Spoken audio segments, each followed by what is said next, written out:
श्री शिवसहस्रनाम ऋषयः ऊचुः नाम्नां सहस्रं रुद्रस्य तुण्डिना ब्रह्मयोनिना कथितं सर्ववेदार्थ संचयं सूतसुब्रत नाम्नं सहस्रं विप्राणं वक्तुमर्हसि शोभनम्। सुत उवाच सर्वभूतात्मभूतस्य हरस्यमिततेजसः अष्टोत्तरसहस्रं तु नाम्नं शृणोतु सुब्रताः। यज्जप्त्वा तु मुनिश्रेष्ठा गाणपत्यमवाप्तवान् अस्य श्रीरुद्रस्य अष्टोत्तरसहस्रनाम स्तोत्रस्य तुण्डी ऋषिः अनुष्टुप् छन्दः श्रीविश्वात्मा महारुद्रे देवता ममाभीष्टसिद्धौ विनियोगः ध्यानम्।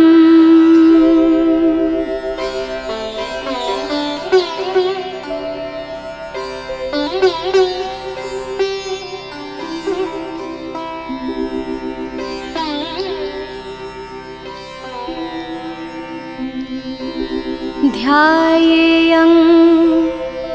नीलकण्ठ प्रमथ गणपतिं सर्वलोकैकनाथं नानाविद्यानिधानं त्रितयगुणयुतं त्रक्षमर्कादिनेत्रम् पाशाभित्यङ्कुशांश्च वरधनुरुरगान् धारयन्तं त्रिशूलं भक्तानां कामदं तं गिरिवरतनुजा प्राणनाथं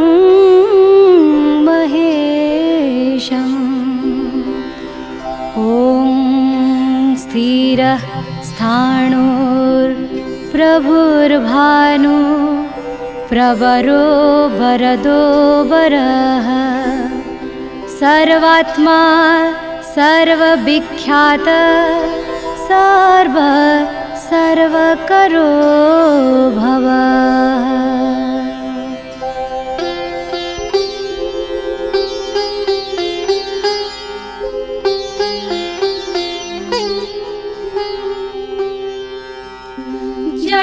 दण्डी शिखण्डी च सर्वग सर्वभावनः हरिश्च हरिणाक्षश्च सर्वभूतहरस्मृतः प्रवृत्तिश्च निवृत्तिश्च शान्तात्मा शाश्वतध्रुवः श्मशानवासी भगवान् खचरो गोचरर्दनः अभिवाद्यो महाकर्मा तपस्वी भूतधारणः उन्मत्तवेष प्रचन्न सर्वलोको प्रजापतिः महारूपो महाकाय शिवरूपो महायशः महात्मा सर्वभूतश्च विरूपो वामनो नरः लोकपालोऽन्तर्हितात्मा प्रसादो भयदो विभुः पवित्रश्च महांश्चैव नियतो नियताश्रयः स्वयंभू सर्वकर्मा च आदिरादिकरो निधिः सहस्राक्षो विशालाक्ष सोमनक्षत्रसाधकः चन्द्रसूर्यशनिकेतुर्ग्रहो ग्रहपतिर्मतः राजा राज्योदयकर्ता मृगबाणापणो घनः महातपा दीर्घतपा अदृश्यो धनसाधकः संवत्सर कृतो मंत्र प्राणायाम परन्तपः योगी योगो महाबीजो महारेता महाबलः सुवर्णरेता सर्वज्ञ सुबीजो वृषवाहनः दशबाहुस्त्वनिमिषो नीलकण्ठ उमापति विश्वरूपा स्वयं श्रेष्ठो बलवीरो बलाग्रणीः गणकर्ता गणपतिर्दिग्मवासा काम्य एव च मन्त्रवित् परमो मन्त्रः सर्वभावकरो हरः कमण्डलुधरो धन्वी बाणहस्ता कपालवान् शरीशतग्निखड्गी च पट्टिशी चायुधी महान् अजश्च मृगरूपश्च तेजस्तेजश्वरो विधिः उष्णीषी च सुभक्श्च उदग्रो वीरस्तथा दीर्घश्च हरिकेशश्च सुतीर्थ कृष्ण एव च श्रीगालरूप सर्वार्थो मुण्ड सर्वशुभङ्करः सिंहशार्दूलरूपश्च अन्धकारी कपर्द्यपि ऊर्ध्वरेतोर्ध्वलिङ्गी च ऊर्ध्वशायी नभस्थल त्रिजटी चीरवासश्च रुद्रसेनापतिर्विभुः अहोरात्रञ्च नक्तञ्च तीक्ष्णमन्युः सुवर्चसः गजः दैत्यः कालो लोकधाता गुणाकरः सिंहशार्दूलरूपाणां मार्द्रचर्माम्बरोधरः कालो योगी महानाद सर्ववासश्चतुष्पथः निशाचार प्रेतचारी सर्वदर्शी महेश्वर बहुभूतो बहुधन सर्वसारो मृतेश्वरः नित्यप्रियो नित्यनृत्यो नर्तन सर्वसाधकः सकामुको महाबाहुर्महाघोरो महातपः महाशरो महापाशो नित्योगिरिचरो मतः सहस्रहस्तो विजयो व्यवसायो ह्यनन्दितः अमर्षणो मर्षणात्मा यज्ञः कामनाशनः दक्षः परिचारी च प्रहसो मध्यमस्तथा तेजोपहारी बलवान् विदितोऽभ्युदितो बहु गम्भीर घोष योगात्मा यज्ञः कामनाशनम् गम्भीर रोष गम्भीरो गम्भीर बलवाहनः न्यग्रोध रूप न्यग्रोध विश्वकर्मा च विश्वभुक् तीक्ष्णोपायाश्च हर्यश्वः सहाय कर्म कालवेत् विष्णु प्रसादितो यज्ञ समुद्रो बडवामुखः हुतासन सहायश्च प्रशान्तात्मा हुतासनः उग्रतेजा महातेजा जयो विजय कोलवित् ज्योतिषामयनं सिद्ध सन्धि विग्रह एव च खड्गी शङ्खी जटी ज्वाली खचरो द्विचरो बली वैणवी प्रणवी काल कालकण्ठ किलङ्कटः नक्षत्र विग्रहो भावो निभाव सर्वतोमुख विमोचनस्तु शरणो हिरण्यकवचो भवः मेघलाकृतिरूपश्च यज्ञचारस्तु तत्तथा वीणा च प्रणवीताली नालिकाली कटुस्तथा सर्वतुर्यो निनादी च सर्वव्यापी परिग्रह व्यालरूपी वीरवासी गुहवासी तरङ्गवित् वृक्ष श्रीमालकर्मा च सर्वबन्ध विमोचनः बन्धनस्तु सुरेन्द्राणां युधि शत्रुविनाशनः सखा प्रहासो दुर्वापः सर्वसाधु निषेवितः प्रस्कन्दोपविभावश्च तुल्यो यज्ञविभागवित् सर्ववास सर्वचारी दुर्वासा वासवो मतः हैमो हेम करो यज्ञ सर्वधारी दरोत्तमः आकाशो निर्विरूपश्च विवासो उदगः खगः भिक्षुश्च भिक्षुरूपी च रौद्ररूपः स्वरूपवान् वसुरेता सुवर्चस्मि वसुवेगो महाबलः मनवेगो निशाचरः सर्वलोको शुभप्रदः सर्ववासी त्रयीवासी उपदेशकरोधरः मुनिरात्मा मुनिर्लोक सहस्रभूत प्रासादश्च अन्तभाव्य सुदर्शनः उपहार प्रिय सर्व कनक कञ्चन स्थितः नाभिनन्दी करोहर्म्य पुष्करस्थपति स्थितः सर्वशास्त्र धनश्चाद्यो यज्ञो यज्वा समाहितः नगो नील कवि कालो मकर काल पूजितः ससखो गणकारश्च भूत भावन सारथि भस्मशायी भस्मगोप्ता भस्मभूत तनुर्गणः अगमश्च विलोपश्च महात्मा सर्वपूजितः शुक्लस्त्रीरूप सम्पन्न शुचिर्भूत निसेवितः आश्रमस्थ कपोतेस्थ विश्वकर्मापतिर्विराट विशाल शाखस्ताम्रोष्ठ यम्बुकाल सुनिश्चितः कपिल कलशस्थूल आयुधश्चैव रोमशः गन्धर्वो ह्यदितिष्ठाक्ष्यो यविज्ञेय सुशारदः परशोधायधो देवो ह्यर्थकारी सुबान्धवः तुम्बवीणो महाकोपो ऊर्ध्वरेता जलेशयः उग्रवंश करो वंशो वंशवादी यनिन्दितः सर्वाङ्गरूपी मायावी सुहृदो यनिलो बलः बन्धनो बन्धकर्ता च सुबन्धन विमोचनः राक्षसघ्नोत कामारिर्महादंष्ट्रे महायुधः लम्बितो लम्बितोष्ठश्च लम्बहस्तो वरप्रदः बहुस्तो निन्दितः सर्वशङ्करोऽथाप्यकोपनः अमरेशो महाघोर विश्वदेव सुरारिया अहिब्रध्नो निरुतिश्च चेकितानो हलि तथा अजैकपाचकपाली शङ्कुमारो महागिरि धन्वन्तरी धूमकेतु सूर्यो वैश्रवणस्तथा धाता विष्णुश्च शक्रश्च मित्रस्तष्टाधरे ध्रुवः प्रभास सर्वतो वायुरर्यमा सविता रविः धृतिश्चैव निधाता च मन्दता भूतभावनः निरस्तीर्थश्च भीमश्च सर्वकर्मा गुणोद्भवः पद्मगर्भो महागर्भश्चन्द्रभद्रो नमो नगः बलवंशोपशान्तश्च पुराणपुण्यकृत्तवः क्रीडकर्ता क्रीडवासी तनुरात्मा महौषधि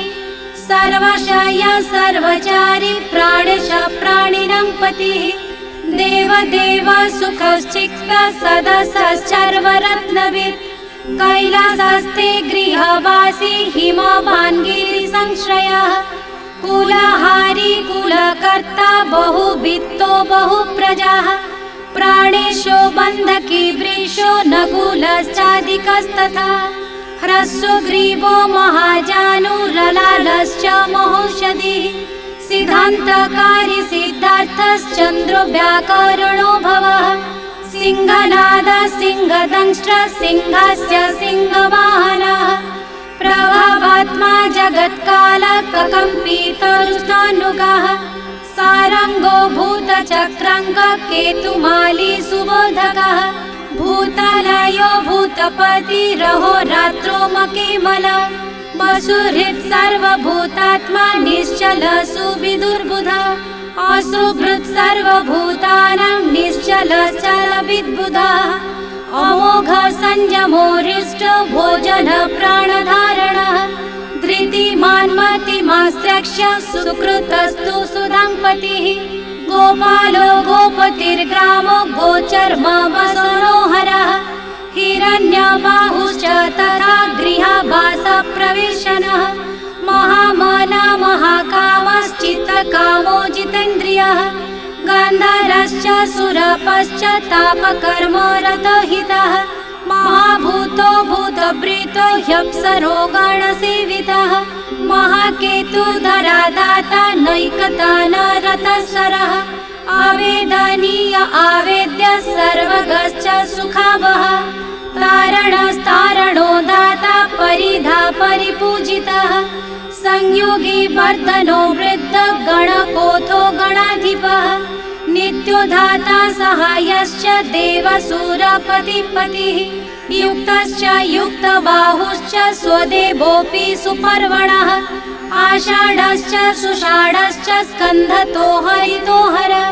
वपुरा वर्तमानोऽन्य वपुश्रेष्ठो महावपुः शिरो विमर्शणो सर्वलक्षलक्षणभूषितः अक्षयो रथगीतश्च सर्वभोगी महाबलः सम्मयोथो महाम्नायस्तीर्थदेवो महायशः निर्जीवो जीवनो मन्त्रो सुभगो बहुकर्कशः रत्नभूतोऽथ रत्नाङ्गो महार्णवनिपातवित् मूलं विशालो ह्यमृतं व्यक्तव्यक्तस्तपोनिधिः आरोहणोऽधिरोहश्च शीलधारी महातपः महाकण्ठो महायोगी योगो योगो करो हरिः योगरूपो महारूपो वहनो गहनो नगः न्यायो निर्वापणोपादः पण्डितो ह्यचलोपमः बाहुमालो महामाला शिपिबिष्टसुलोचनः विस्तारो लवणकूपः कुसुमङ्गो फलोदयः ऋषभो वृषभो भृङ्गे मणिबिम्बजटाधरः इन्दुर्विसर्गसुमुखः शूरः सर्वायुधसः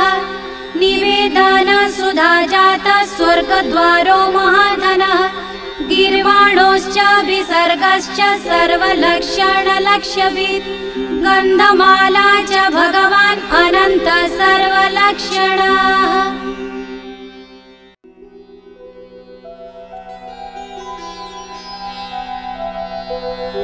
सन्तनो बहुलो बाहु सकल सर्वपावनः करस्थाली कपाली च ऊर्ध्वसङ्घननो युवाः यन्त्रतन्त्र सुविख्यातो लोक सर्वाश्रयो मृदुः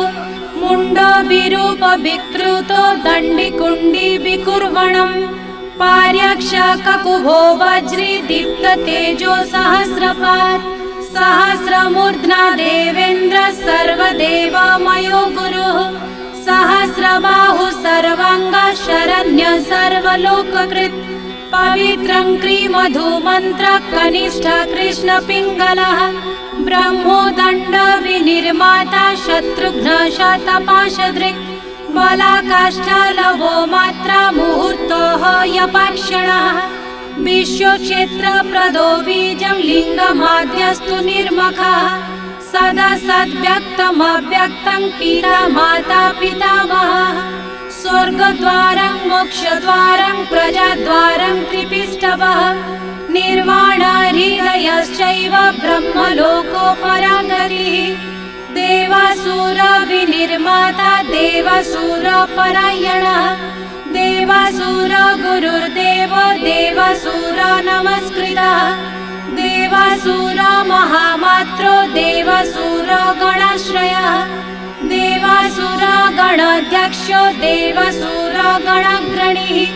देवाधिदेव देवर्षिर्देवासुर वरप्रदः देवासुरेश्वरो विष्णुर्देवासुर महेश्वरः सर्वदेवरायो चिन्त्यो देवतात्मा स्वयंभुवः उद्गत स्त्रीक्रमो वैद्यो वरदो वरजाम्बरः इज्यो हस्ति तथा व्याघ्रो देवसिंह महर्षवः विबुधाग्र्यसुरश्रेष्ठ स्वर्गदेवस्तथोत्तमः संयुक्त शोभनो भक्ता आशानं प्रभवो व्ययः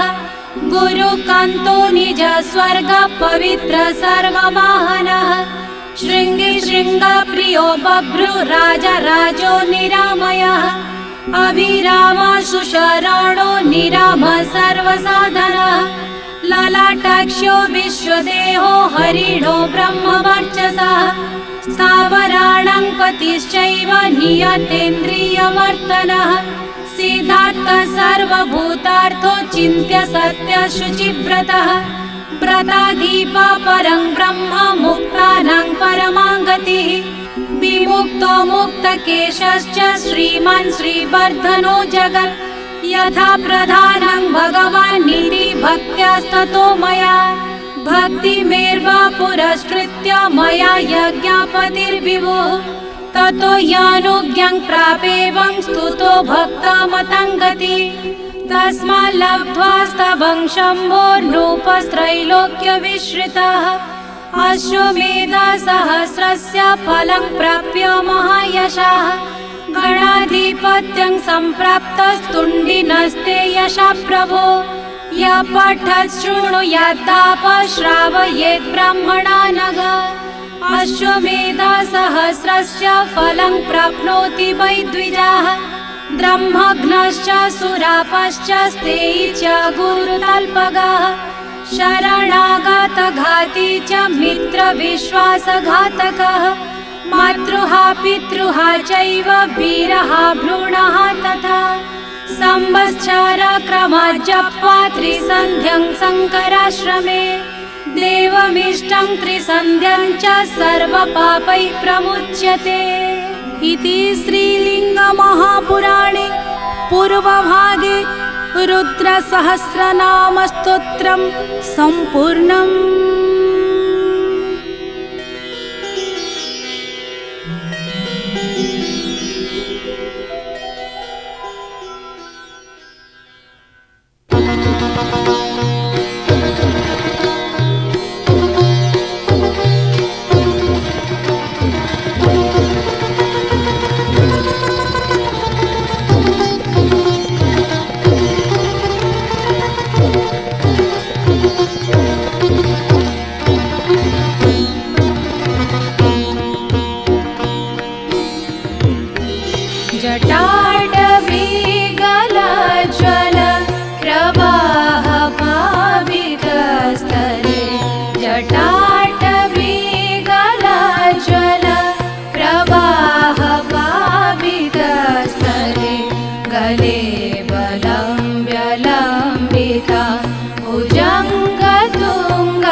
प्रभा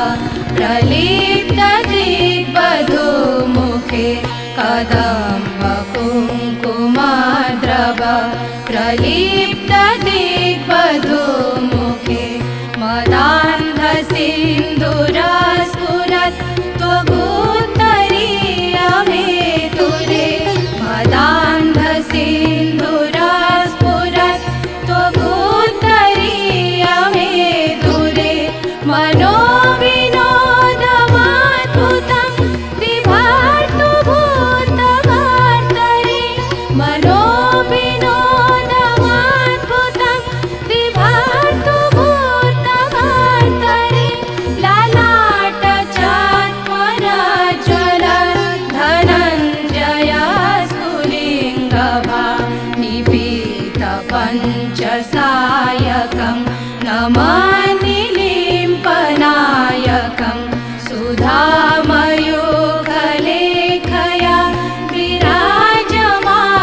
विराजमानशेखरं सुधामयूखलेखया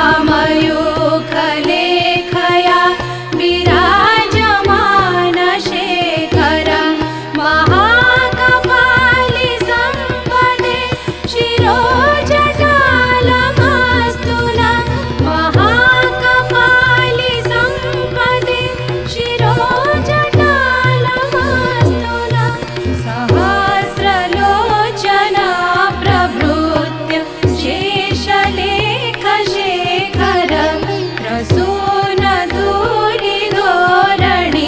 विदुपराङ्घ्रिपीठभू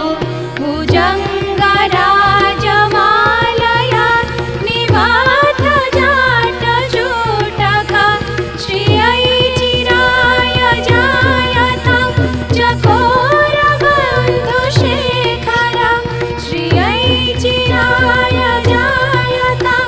चकोरबन्धुशेखर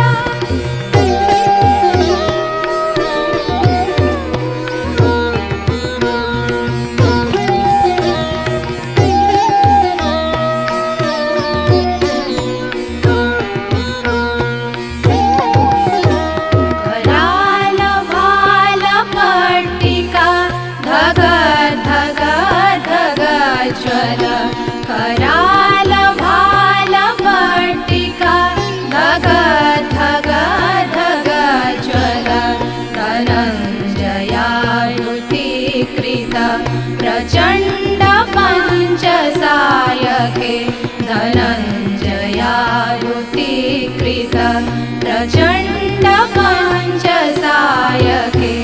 धराधरेन्द्रनन्दिनी कुचाग्रचित्रपत्रक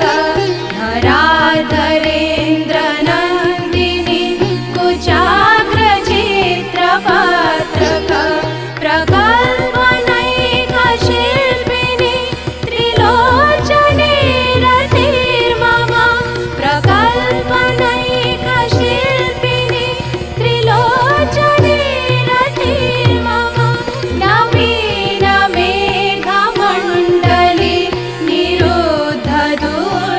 निरुद्धदुर्धरस्फुरत् नवीनमेघमण्डली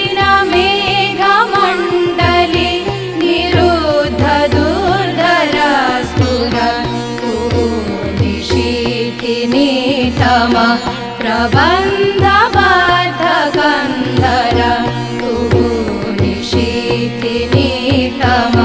प्रबन्धबद्धगन्धर निलिम्पनिर्झरीधर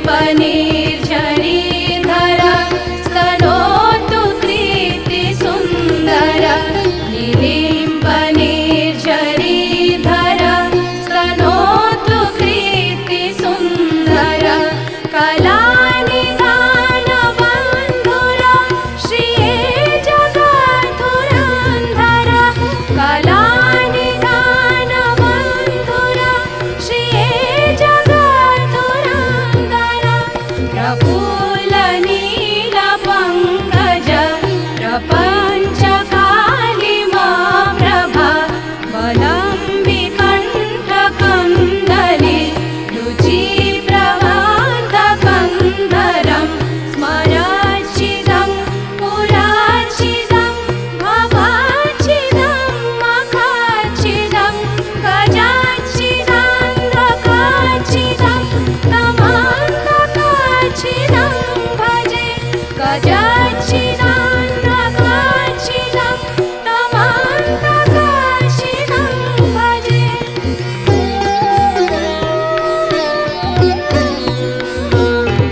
दुर्मति सदा शिरस्थमञ्जलिं वहन् विलोळलोळलोचना ललाममाललग्नक विलोळलोळलोचना ललाममाललग्नक शिवेति मन्त्रमुच्चरन् कदा सुखी भवाम्यहं शिवेति मन्त्रमुच्चरन् कदा सुखी भवाम्यहं निरीम्पनाथनागरी कदम्बमूलिमल्लिका निरीम्पनाथनागरी कदम्बमूलिमल्लिका निगुम्फने चराक्षरन् मधुलिका मनोहर निगुम्फने चराक्षरन् मधुलिका मनोहर तनोतु नो मनोमुदं विनोदिनी महर्निशं तनोतु नो मनोमुदं विनोदिनी महर्निशं परश्रिया परं पदं तदङ्गजद्विषाञ्चय परश्रिया परं पदं तदङ्गजद्विषाञ्चय प्रचण्डबाणवानल प्रभाशुभा प्रचारिणि महाष्टसिद्धिकामिनि जनाबहूतजल्पना विमुक्तवामलोचना विवाहकालिकाध्वनि शिवेति मन्त्रभूषणा जगाजयाय जायतं शिवेति मन्त्रभूषणा जगाजयाय जायतम्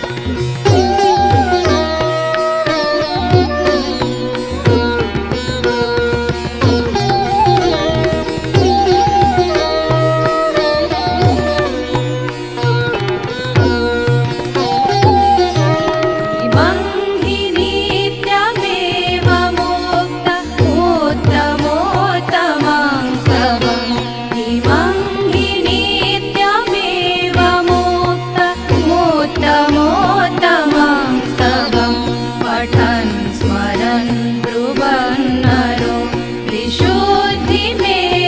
सन्ततं पठन् स्मरन् ब्रुवन्नरो विशुद्धिमेति सन्ततं हरे गुरो सुभक्तिमाशु याति नान्यथा गतिं हरे गुरो सुभक्तिमाशु याति नान्यथा गतिं विमोहनं हि देहिनां सुशङ्करस्य चिन्तनं विमोहनं हि देहिनां सुशङ्करस्य चिन्तनं पूजावसानसमये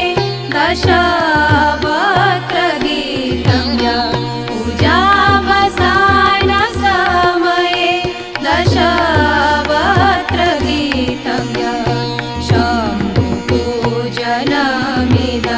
पठा